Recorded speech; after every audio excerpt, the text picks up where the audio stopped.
को दी जा रही है हतमी शक्ल। बीजेपी दौरे को कामयाब बनाने में मसरूफ, सिक्योरिटी के भी गैर मामूली इंतजामात।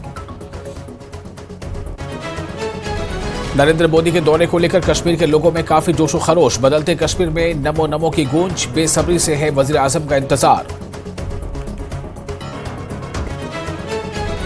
वादी की तमाम 3 सीटों पर लड़ने का किया है पुख्ता फैसला। नेशनल कॉन्फ्रेंस के सीनियर लीडर शेख बशीर अहमद का बयान, कहा 2019 में जीती गई तमाम सीटों पर लोकसभा इंतखाबात लड़ेगी पार्टी। कांग्रेस के साथ बातचीत जारी, PAGT अपनी कार्रवाइयां रखेगा जारी।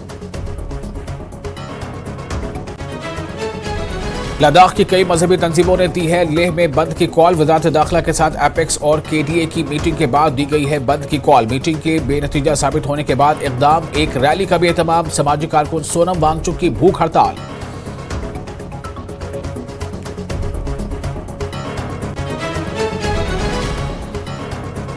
जम्मू श्रीनगर लेह कौमी शाहराह बंद होने की वजह से जम्मू में फंसे हैं लद्दाख के कई बुजुर्ग अफराद, तलबा और दीगर मुसाफिर। दरमानदा मुसाफिर को काफी मुश्किलात का सामना। इंतजामिया मंजिल तक पहुंचने के इंतजामात करने की हुकूमत से कर रहा है।